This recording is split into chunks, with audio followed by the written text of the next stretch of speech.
मंत्री एमएलए साहब पापड़ है मात्र देखी बोले खाद्य आसलते खाद्य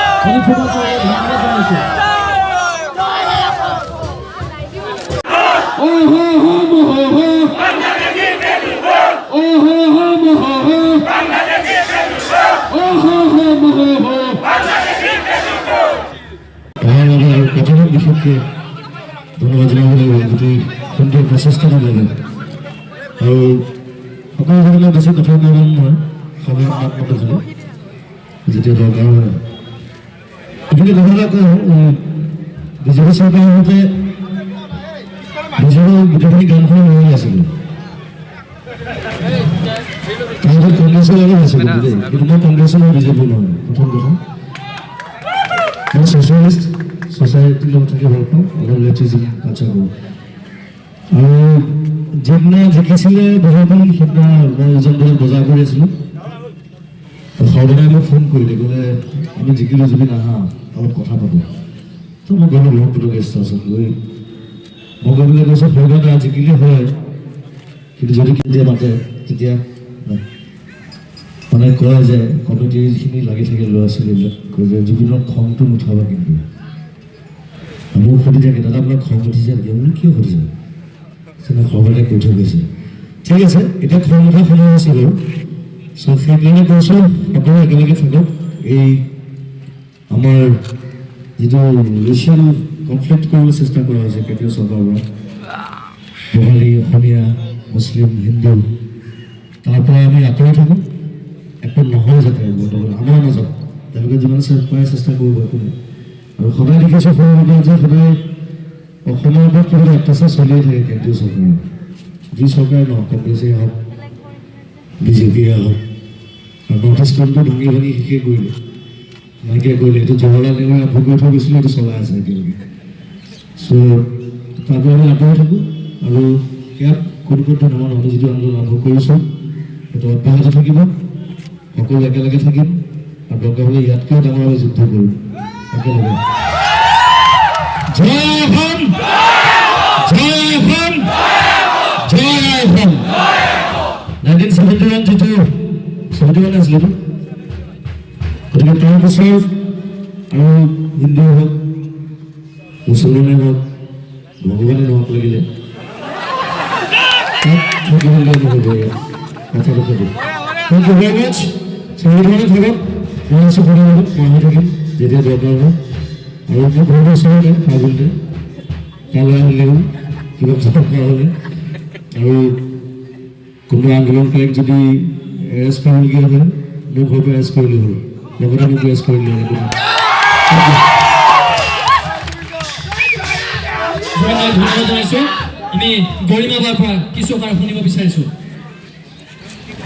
মাত মাতিবলৈ চেষ্টা কৰিছোঁ আৰু কেব বাতিল নোহোৱালৈকে সেই মাত মাতিয়ে যাম আমি সংগ্ৰাম যিখন চৰকাৰক খুব সবল শক্তিৰে সবল আমাৰ যি যেনেকুৱা ধৰণৰ আমাৰ মাত আছে বা যেনেকুৱা ধৰণৰ ভাষা আমি প্ৰয়োগ কৰিব লগা হয় তেনেকৈ ধৰণে মাত মাতিব লাগিব তেওঁলোকৰ বিৰুদ্ধে যেনেকৈ সংগ্ৰাম কৰিব লগা হয় তেওঁলোকে বাধ্য কৰিছে সেইমতে সংগ্ৰাম আমি চলাই যাম কিন্তু কেব কেতিয়াও হ'বলৈ নিদিওঁ সেইটোৱে কথা তেওঁলোকে নিজৰ পাৱাৰ দেখাইছে তেওঁলোকে নিজৰ গাদীত বহি পেলাই আত্মখোজ হৈ লাগিছে যে আমাৰ শক্তি আছে সেই শক্তি আমি প্ৰদৰ্শন কৰিমেই কিন্তু ৰাইজৰ শক্তি তেওঁলোকে দেখা নাই তেওঁলোকক ৰাইজেহে বনাইছে গতিকে কাইলৈ তেওঁলোকে সেই গাদীত বহি থাকিবলৈ হ'লে ৰাইজৰ সতে যদি নাথাকে তেতিয়াহ'লে তেওঁলোকো নাথাকে কিন্তু সেই কথাটো তেওঁলোকে বুজি পালেই হ'ল আৰু কটনিয়ানৰ এই পদক্ষেপ সঁচাকৈ প্ৰশংসনীয় আৰু প্ৰশংসনীয় বুলি আজি আচলতে প্ৰশংসা কৰিবই নালাগে কাৰণ অসমৰ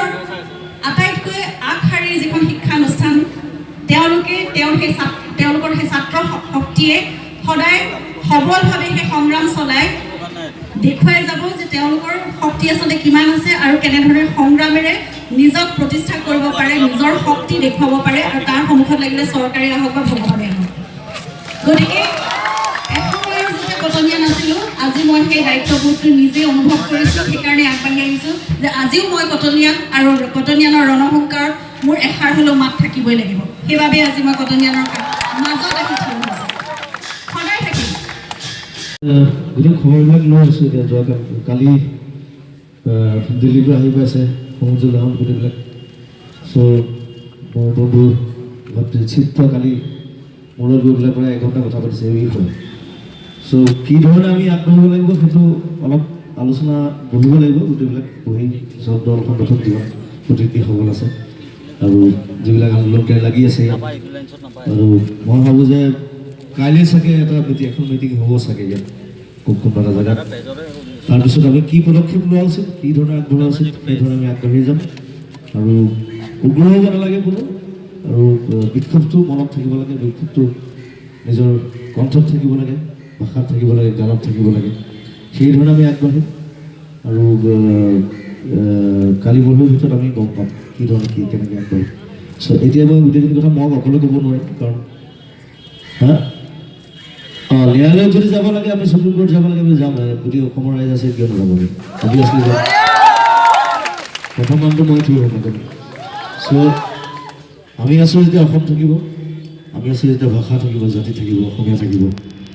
ত' তেওঁক কোনোবাতে হ'ব নিদিওঁ। আমি নিজৰ ধৰণে সুন্দৰকৈ আমি আন্দোলন চলাই যাম আৰু মই ভাবোঁ, মই আশাবাদী আমি জিকিম ইয়াত। Thank you. সাংস্কৃতিক প্ৰতিবাদ স্বৰূপে মন্ত্ৰী MLA সব কাপড়হে মাত্ৰ, দেখিবলৈ খাদ্য,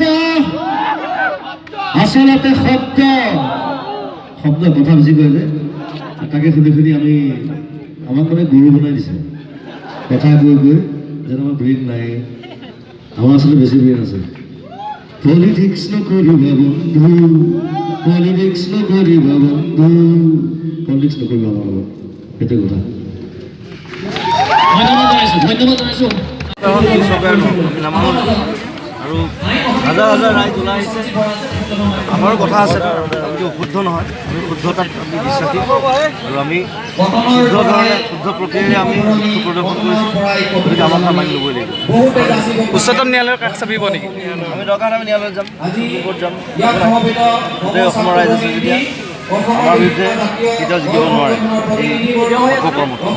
আগতেও এবাৰ প্ৰতিবাদ হৈছিল, আগৰবাৰ নাহিলে আকৌ তেওঁলোকে জাপি দিব বিচাৰিছে। এইটো চৰকাৰটো চলি আছে ইমান, আৰু আমাৰ মন্ত্ৰী MLA বহুতে পাল্টি মাৰিছে সময়। চ' তেওঁলোককো অনুৰোধ জনাইছোঁ যাতে কাটি নাখায় এনেকৈ, কাৰণ তেওঁলোকৰ ওপৰত তেতিয়া মানুহৰ বিশ্বাস নাইকিয়া হৈ যাব। আৰু এখন চৰকাৰ মানুহেহে বনায়, গোটেই শক্তিটো মানুহৰ গাত। মানুহে ইচ্ছা কৰিলে আকৌ ভাঙি দিব পাৰি, সাধাৰণ। গতিকে সজাগ হওক, তেওঁলোকো কেম্প হ'বলৈ নিদিয়ক।